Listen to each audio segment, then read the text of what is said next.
his pragmatic and sometimes wily intelligence, his wit and his sense of humour. I think he was certainly not the fusty old authoritarian that some accounts suggest. Welcome to the History Extra podcast. Fascinating historical conversations from the makers of BBC History magazine.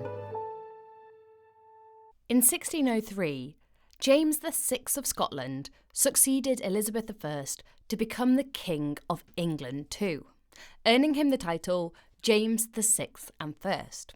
Joe Ellis, who's writing a PhD on the King's Court at the University of York, joined us to delve into the life of this Stuart monarch, his raucous courts and his royal favourites, as well as his family life and obsession with witches.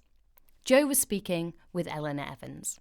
Welcome to the History Extra podcast. Joe, thank you so much for joining me. It would be great to start, please, with a bit of a potted history of the king himself.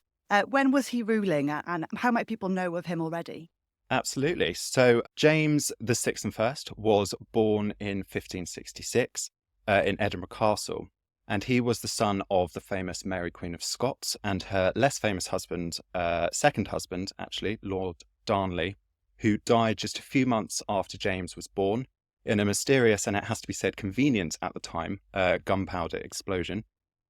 The controversy surrounding Darnley's death, particularly the implication that Mary was involved and her shotgun wedding to the Earl of Bothwell shortly after, meant that she was forced to abdicate and flee to England, and James never saw his mother again. As a result, James became King of Scotland at only 13 months old, so he was very much a cradle king. And he was King of Scotland for 36 years before he succeeded to the English throne upon the death of Elizabeth I in 1603. That made him the first King of Scotland, England and Ireland until his death in 1625. Despite his achievements, his reign has been rather overshadowed, I think, by the glamour of his Tudor predecessors and the drama of his mother's life and his son's life, King Charles I, who was also beheaded actually during the English Civil Wars. Nevertheless, he did preside over some of the most significant political and cultural events in British history. The Gunpowder Plot, the witch hunting craze, colonization in America, and the success of William Shakespeare. So he's an absolutely fascinating, both as a king and as a person. Wonderful. So we're going to get into a lot of those elements today, but we'll go back to the beginning. You've already alluded to the very dramatic early years and the events surrounding his early reign. Can you take us back to those earliest years? What was his childhood like and what was it like when he assumed the throne at this early age? Absolutely. So, like I said, he was a cradle king. He was 13 months old, and that's a very dangerous position to be in the early modern period, physically and also politically. But he was also effectively an orphan when he became king. His father was dead and his mother was imprisoned. And in fact, she was, of course, executed herself by Elizabeth I in 1587. I think we can get an impression of a rather sort of lonely child who was really being trained for the role of Protestant kingship that lay ahead. The decision was made to raise James under the guardianship of the Earl and Countess of Mar, and he spent many, many years with them at Stirling Castle, whilst a succession of regents ruled Scotland in his name. The Countess of Mar really became the closest thing to a mother that James ever really knew. And there's some very, very poignant letters that James wrote to the Earl of the Countess of Mar around this time, where he refers to her as Lady Minnie. That was his kind of pet name for his surrogate mother. So in this sense, he had kind of a stable, if somewhat lonely childhood. However, at a very young age, he was also put under the strict tuition of the humanist and staunchly Protestant scholar George Buchanan, who subjected James to regular beatings, and I think it's fair to say was no fan of James's Catholic mother Mary, who he had also tutored at an early age. But Buchanan, I think, did instill in James a real lifelong passion for literature, theology, writing and learning, which actually served him very well in the years to come. Buchanan also strongly believed that there should be limitations on monarchy. But what this did to James was actually have the opposite effect. And James grew up to believe that he was God's representative on earth. So I think it's kind of really down to Buchanan that he became something of a scholar king. And James actually came of age into his majority at 12 years old. But at 12, he was very much still a child taking the reins of government. And he was left almost at the mercy of the Scottish nobility, whose factional sparring and feuding made his time in Scotland a particularly turbulent one. So as a teenager, he had to navigate various kidnap attempts, some of which were successful.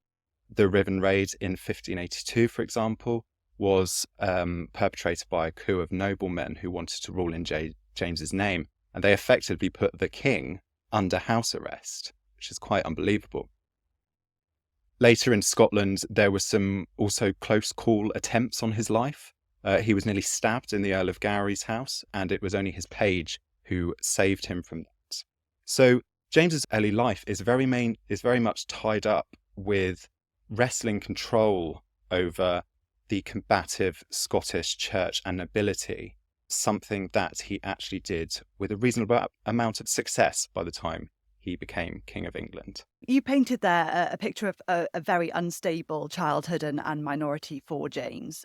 Before we get to when he accedes to the throne of England, which obviously comes much later, can we pick up on this question of religion? Because it's obviously a time of great religious upheaval and dissent in Scotland and England at this time, and, well, the rest of Britain. I think religion's really important. Can you explain for our listeners the question of religion in James's upbringing and life? What religion was he? James was actually born a Catholic and baptized with the Catholic ceremony that was very much favoured by his mother, herself a Catholic. James's reign came into fruition at 13 months old because of the issues around the Scottish Reformation at the time. And Mary, of course, was a Catholic. And that was one of the reasons why she was forced to flee in the midst of this Scottish Reformation in the 1560s. However, James himself was brought up a very staunch Protestant under George Buchanan and under the Presbyterian Church government in Scotland. And he really remained Protestant for the rest of his life. Nevertheless, I would also say that he was a peacemaker king, and he really did have a firm belief in Christian unity, which led to a really strong distrust of religious extremists at both ends of the scale. So he was very distrustful of very strong Catholics and Puritans on the other end of the religious spectrum. Of course, the Gunpowder Plot of 1605 did very little to endear his Catholic subjects to him, of course. And after that, we do see some hardening in James's attempts at religious toleration. But I think what we find overall is that when it was politically expedient, James kind of courted Protestant and Catholic subjects and Protestant and Catholic foreign powers, for example, in Spain and France. And this public flexibility was particularly useful during his time in Scotland when he played Catholics off against Protestants to put pressure on Scottish church leaders and really to keep Elizabeth I guessing about what he was doing in Scotland and what his foreign policy was and which direction he was moving in. So I think he was pragmatic in terms of religious practicalities, but certainly very secure in his personal Protestant religious belief. You've mentioned how this informs his rule, but I wonder if we can just go a little bit more into James, the young man at this stage. You know, how can we characterise that before we get into what happens a bit later on? Yes, absolutely. So James was a very secure young man in his kingship. He had an extreme amount of difficulty in Scotland. He was, like I said, he was constantly trying to gain some kind of authority over his feuding Scottish nobility. And this really set him up for what was to come in England when a lot of the English elite was against him and his actions and his foreign policy. So as a young man in Scotland, he was very much fighting all the time. And there's some allusions to, in quite recent academic work, about him being a coward. And I really, really don't think that's the case at all. I mean, he was very looking towards putting the nobility under his thumb. And this was something that he couldn't really do in England in the same way that he had in Scotland. The political landscape was just so different. So I think as a young man growing up, he was very sure in himself, but not at all sure of those around him. And this really affected him for the rest of his life. And it's one of the reasons why he kept certain people very, very close to him. And he's very much known as the king with the favourites, Robert Carr and Buckingham. So yes, he was very much learning how to be a king. And I actually think he did it very successfully in Scotland. Great. Well, that sets us up nicely for what's to come. So we've got a great sense of James there as a child in his early years and as a ruler in Scotland as well. Now, listeners who know their Tudor family tree well might have already clocked the links here. But for listeners who don't know James VI and to be first as well, how were Elizabeth and James I related? Elizabeth I of England, that is. And how did he come to the English throne? James was Elizabeth's cousin of sorts through his descent from the first Tudor king, Henry VII. So they kind of came down different lines. Elizabeth was Henry VII's granddaughter, and James was Henry VII's great-grandson through the marriage of Margaret Tudor to James IV of Scotland. So basically, Henry VIII's sister Margaret married a Scottish king. Her line ends at this point with James VI. And then on the other side, Henry VIII, we have Elizabeth I. So I think it's something like they're second cousins or second cousins once removed, or I'm not exactly sure exactly how they're related. I did try and work it out once, but it's quite complicated. But effectively, they're cousins, and they see each other as cousins, and they actually refer to each other as brother and sister. James and Elizabeth never met. She never met Mary, Queen of Scots, either, despite what the film says. But they did start an extensive correspondence around 1585. And in that correspondence, we can really see a kind of tumultuous relationship between the two. Despite the fact that they referred to each other as brother and sister, they really did fight sometimes like brother and sister. They were often at loggerheads. There's lots and lots of reasons for this tension, not least because, of course, Elizabeth had in fact executed James's own mother. But Elizabeth was very keen to make sure that Scotland was firmly in England's pocket, rather than in the pocket of France, where it traditionally placed itself. And this was something that James, as a reigning monarch in his own right, was really only willing to countenance when it suited him. And if he thought he could get some money, the subsidy from Elizabeth, then he very much moved towards Elizabeth and England. If he felt like he was going to be getting support from elsewhere, maybe in France, even in Spain, he would move towards them. Like I said earlier, he very much did keep Elizabeth guessing about his foreign policy.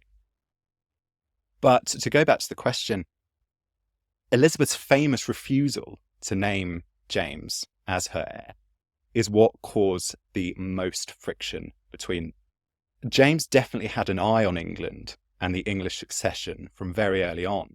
There's even accounts of James visiting the borders of England and Scotland just to simply look across the border into the southern kingdom that he so desperately wanted his.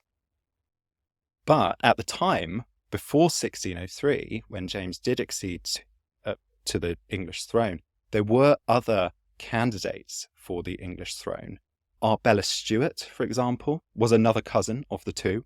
And some Englishmen actually preferred the idea of Arbella succeeding after Elizabeth because she was English. And there was kind of a split in England about whether James should actually succeed Elizabeth at all. So what he had going for him was he was male. And in the patriarchal society and the way that monarchy was viewed, a male ruler was eminently more desirable than a female ruler. He also had a sort of ready-made family that he had in Scotland. So some people were kind of, let's have an English-born monarch, and others were, no, let's have a male monarch with an heir and a spare, and a daughter who could be married off into Europe, which she was. So it wasn't really until James started a secret and quite dangerous correspondence with Elizabeth's minister, Robert Cecil, in around 1601, that he really started to feel secure that his succession was really going to happen. And ultimately, when Elizabeth did die in March 1603, it was actually quite a peaceful changeover from Tudor to Stuart. That's really interesting to hear. I wonder if we can linger on that a little bit. The actual, shift of power, how it is received both in Scotland and England as well. How can that be characterised? Again, there was very much a split between Scotland and England. Scotland was very happy that they were almost giving their king to England. They were quite happy about doing that. They thought that it raised their prestige on the European stage. They were also quite happy about the practical benefits that delivering James to England might get Scotland. So the trading benefits, the fact that they would be able to become perhaps naturalised as English subjects and have all the benefits that would bring. In England, it was certainly less well received. The actual process of receiving James into England on the progress that he made southbound in 1603, he was very much subjected to the standard glorification of the new king that you might generally expect when that happens. After the progress, when James actually started doing stuff, sort of rearranging his household and trying to get a more parliamentary union between England and Scotland, that is when the English kind of turned perhaps a little bit against him. And they were also worried at the outset about this wave of Scots moving into England, which was something to worry about, and especially at the court, because they didn't want to be ousted by these new Scottishmen that James brought down with him. So, and of course, Scotland had to deal then with an absentee monarch for the rest of James's life. And actually, there hasn't been a resident Scottish monarch since. So they had to deal with an absentee monarch. And in one way, that was quite good for them because it relieved the costs and the absolute massive amount of debt that James had given the court and the government of Scotland. But in some ways, they were kind of left to their own devices, and it was more difficult to get things done because they had to wait for replies from England. Again, on the other hand, perhaps that might have been good for them. They were given a little bit more free rein. So James's accession was both lauded at the time, and people were quite unsure about it at the same time, I think. Great. That's a really great sense of what this shared monarchy means in real terms. I did want to pick up on something you mentioned before about him having a ready-made family, meaning he was, a suitable candidate for this position as King of England. Can we go into that family? Who was he married to? Who were his children? So James was married to a Danish princess called Anne of Denmark. I prefer to call her Anna of Denmark because that's how she referred to herself. And they were married in 1589. James actually left Scotland, which was quite a controversial thing to do, for 6 whole months in order to collect Anna from Denmark personally, which was kind of a really bold thing to do at the time. He just left his country and it was quite controversial. The issue was that Anna was actually finding it physically difficult to get to Scotland. There were storms battering her back all the time, and James ultimately was just really impatient. He'd been under pressure for a long time to get married, and he really, really wanted this marriage to happen. And Anna of Denmark was a fantastic catch, if you like. Suitors from all over Europe were seeking her hand in marriage, and James certainly favoured Denmark for a marriage alliance. because it was a country of the Reformed religion, and practically it was a profitable trading partner for Scotland, and, as he hoped, later England too. So Anna was actually only 14 when she married James. They married by proxy before James actually physically went to collect her from Denmark. And she was only 14 and she couldn't speak the language when she arrived in Scotland, but she was a really remarkably quick learner. And she soon, well, it wasn't long at all before she started to involve herself in kind of Scottish factional intrigues at court, sometimes working in the interests of her husband and sometimes against his interests and for her own interests. So she did have a reasonable amount of agency at the Scottish court. Despite her working against James sometimes, he was actually usually very quick to forgive Anna. Even she accidentally shot his favourite dog once, and everyone expected him to fly into an absolute rage. And he surprised everyone by immediately forgiving Anna and actually giving her some jewels, I believe. Not as a reward, of course, but just to show how close they were. So there seems to have been some kind of genuine affection between the two in Scotland and in the early years of their marriage. And of course, during this time, they had 3 children who survived infancy. I think Anna was pregnant 7 times over the course of her life, but only 3 of those children survived. That was Henry, Prince of Wales, who died of typhoid in 1612. So he predeceased both his mother and his father, which was very sad. Henry was, in fact, a very popular prince, and people were really, really interested and wanting him to be the king after James. The English were really keen that this sort of warlike prince, the opposite of his peaceful, peace-loving father, was going to take the reign after him. So it was very much a tragedy for them and a tragedy for James and Anna, obviously, too. Princess Elizabeth, who became Queen of Bohemia, who was very much bound up in the 30 Years' War that started in 1618. She was the Winter Queen, I believe, is her sort of name that she's known as. She was very important as a diplomatic tool for James. Although that sounds incredibly harsh, that's what she was. She wasn't going to become Queen of England, but she became Queen of Bohemia and had a really important place on the European stage.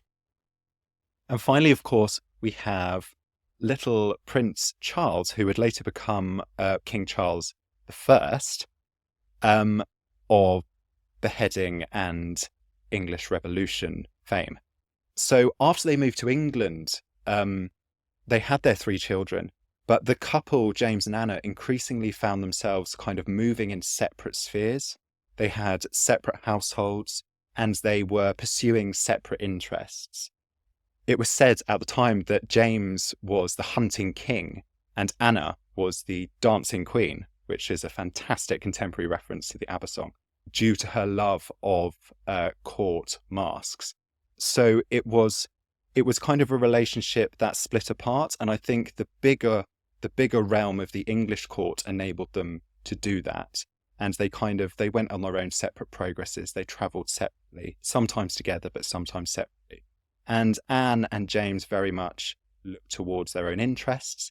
One of these interests for James, of course, was his favourites. Okay, well, let's get into that then. You mentioned his travelling court and the royal progresses. I wonder if you can take us into the nature of these a little bit more. Perhaps how they differed from Elizabeth I's reign. How did he change the shape of the royal court in this time? What did it look like? When James moved to England, he somewhat picked up where Elizabeth had left off. He kept many of the same privy councillors, although he did add some Scottish councillors to his council on his journey down towards England and towards London. But what he increasingly started to do was pack his court with Scottish courtiers, really pack it full of Scottish courtiers. And this was particularly noticeable in the bedchamber, the real inner sanctum of royal life, where only very few courtiers were allowed to be. And initially, most of these courtiers that James added to that bedchamber were Scottish. The bedchamber was somewhere where everybody wanted to be if they wanted to get ahead. Now, this, of course, did not go down very well at all with his new English courtiers. I also think that that James's court has something of a reputation for kind of drunken debauchery in a way. There's lots of references to these sort of wild parties that were held at court, which is something quite different from the entertainments that Elizabeth staged in her court. They were big and they were glamorous, but I don't think they were raucous. One courtier described James's court as if the devil was contriving every man to blow himself up by wild riot and excess, which I think really sums up what this court was like. However, this wasn't particularly unusual at early modern courts across Europe, and monarchs did have to maintain the image of conspicuous consumption as a display of prestige and power. So it is true that it was perhaps quite raucous. I'm not sure whether debauched is the way to approach it. What is true, however, is the contemporary claim that James and his court rarely stayed in one place for very long. And that is absolutely true. And that's been demonstrated to me through my own research. He was constantly on the move, in perpetual motion. And he certainly saw more of England as a Scottish king than most of his Tudor predecessors.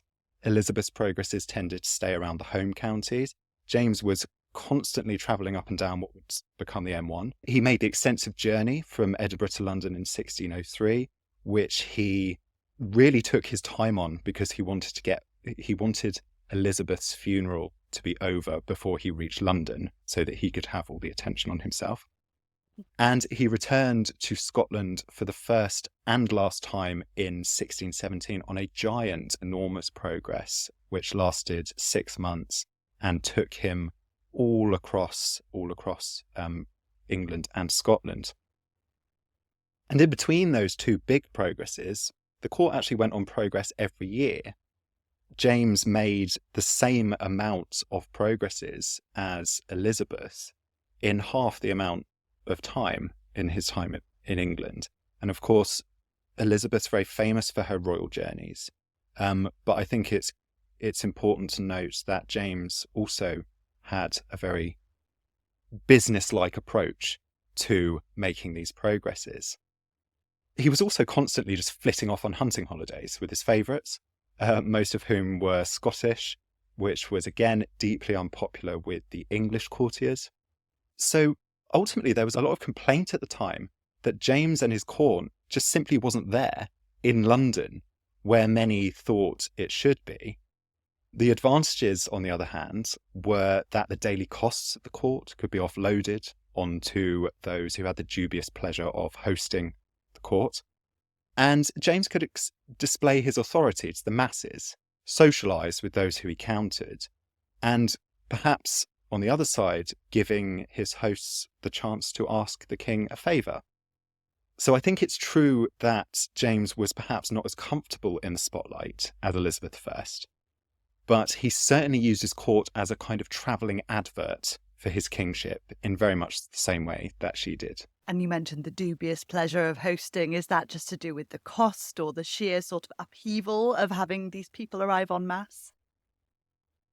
Absolutely, both. The sheer cost, the competition between progress hosts was incredibly fiery. Insane amounts of money were spent on hosting the king. And it really was just an opportunity for them to get the king in a kind of social, one-on-one, an opportunity to have a real conversation with the king where they could ask him a favour. So sometimes it was worth the outlay on hosting the king, and sometimes it wasn't. There were some courtiers who hosted the king who never received any kind of favour whatsoever and were left very much out of pocket. So yes, it was a dubious pleasure. James obviously very much enjoyed it because he just had to sit there and enjoy everything that people were laying on top of it. These raucous parties and so on. Sounds good. So some people who definitely did have the ear of the king are his favourites. Can we turn to these people, these men? What was the nature of James's personal relationship with them? And I guess how would they have been understood at the time? And how should we perhaps characterise them now? Yes. So James certainly enjoyed the company of handsome male courtiers. When he was only 13 years old, the absence of his own family, I think, led James to call Esme Stuart, his cousin, back to Scotland from France. Esme was much older than James at 37, and he was something of an exotic presence at court who fascinated the young king. And he was showered with rewards. He was made the only duke in Scotland at the time. But he was deeply unpopular at court because he was French and also Catholic. However, I think what we see here is the beginning of a pattern emerging where James was facilitating the rise of a favourite and who later had a rather catastrophic fall or were actually damaging to James's own reputation.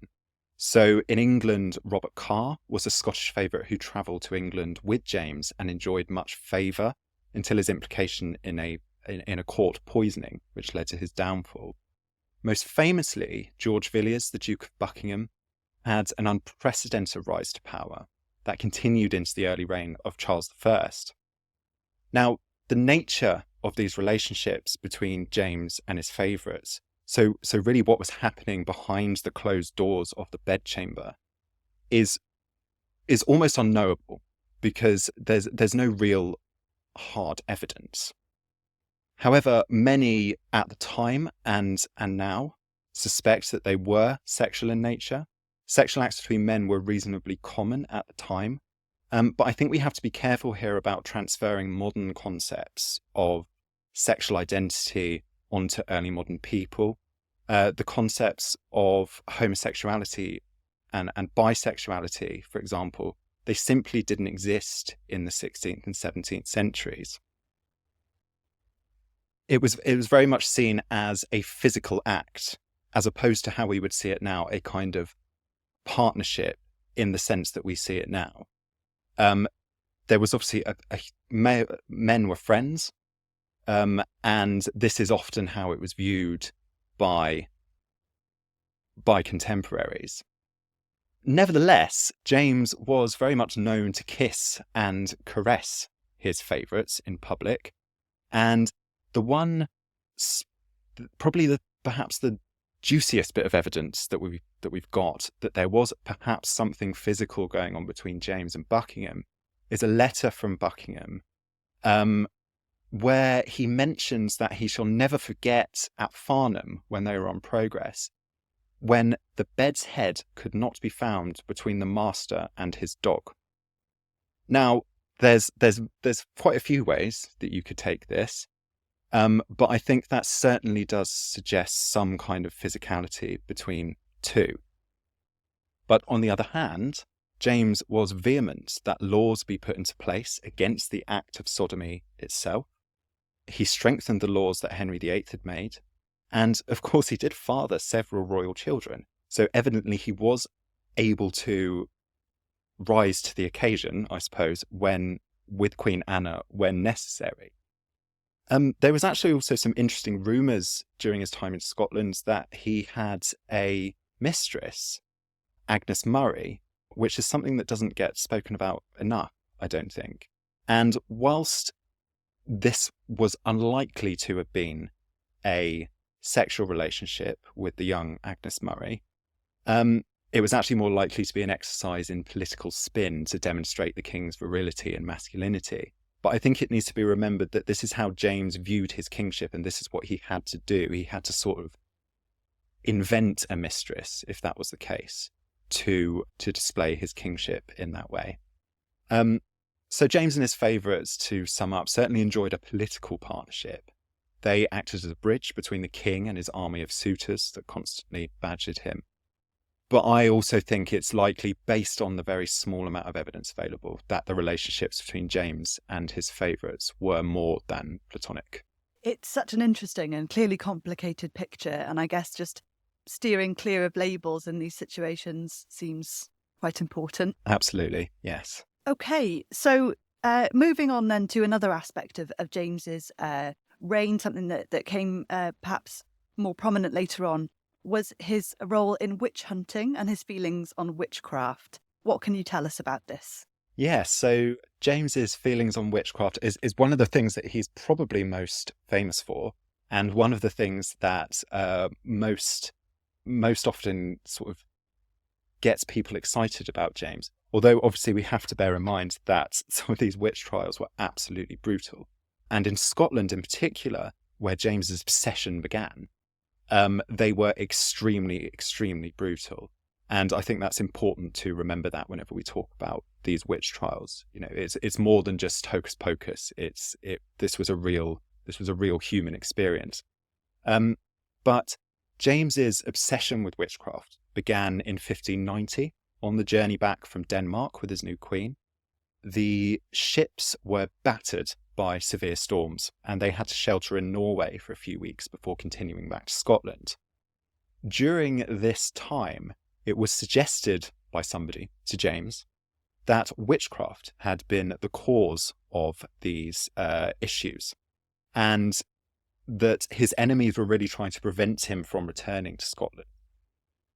So when they did return to Scotland, more than 100 suspected witches in North Berwick were arrested, and several actually confessed to having met with the devil and devoted themselves to doing evil, including acts such as poisoning the king, members of his household, and attempting to sink the king's ship, as James suspected. But it has to be remembered that these confessions were extracted under torture. Over the next few years, James personally attended a number of witch trials, and it's said that he even supervised the torture of some women accused of witchcraft, which is obviously barbaric if it's under torture and problematic. So this is certainly not a glimmering moment, I don't think, in James's kingly career. But his obsession really came to a head in 1597, when he published his own book, Demonology, that detailed his abhorrence for the practice of dark magic. However, incredibly, it was only a couple of years later that James actually appears to have kind of lost interest in the subject of witchcraft. And he became a bit more skeptical about the realities of witchcraft. For example, he continued to attend witch trials, but many of these were dismissed by James personally as examples of fakery. He even started admonishing a number of judges for being too trusting in the accusations that they were hearing. So I think James certainly played a significant role in the widespread victimization of accused witches. And the influence of his published work and his actions in the 1590s really ensured that this victimization continued long after he personally became skeptical of the practice. It's a significant legacy, isn't it? Another event that looms large in James's life, which you've already alluded to and listeners will probably be familiar with as well, is the Gunpowder Plot, another aspect of these broad religious divisions at the time. Can you take us into this event and what impact it had on the king? As most of your listeners probably know, but some may not, the Gunpowder Plot was a Catholic plot in 1605 that aimed to blow up the Houses of Parliament, and within the Houses of Parliament was the majority of the royal family and the institution of government of England and Scotland. So if it had succeeded, it would have been absolutely devastating to on a human level and on a political level. The plan was actually to place Elizabeth, Princess Elizabeth, James's daughter, on the throne, who was staying elsewhere. So she wasn't included in the Houses of Parliament. But the plot was, of course, thwarted. And James was very much, again, placing himself in the situation of the discoverer of the plot. which I think those who actually did discover the plot, Robert Cecil had quite a lot of input in this, allowed him to do, so that he could kind of be the saviour of himself and the English government. The impact of the Gunpowder Plot on James, and in fact on Catholics, was quite strong. James was used to being a very open king. When he travelled around, he spoke to people that he met in the fields, and he spoke to people that weren't necessarily Protestant. He was very willing to entertain religious debate on progress, and when he was outside of the palace. After 1605, of course, this very much stopped, albeit not for very long. He did kind of bring that around again, but this kind of stopped. And this is when James starts to look a bit like a monarch who doesn't want to engage with his people in the same way that Elizabeth I did. The Gunpowder Plot was basically a retaliation against what James had been doing in the fields when he was speaking to these Catholics before 1605. So when he met Catholics and Puritans, he was very much promising, to an extent, some kind of toleration. Now, by 1605, when that hadn't happened, you start to get more vehement opposition from Puritans against James. And then you also end up with the Catholics attempting to perpetrate the Gunpowder Plot. So it was quite important for James to acknowledge it. Obviously, we still celebrate every year on the 5th of November, and it has a real legacy, but it was really important at the time for James to remind everyone that this happened to him, and it shouldn't be forgotten that Catholics were the perpetrators.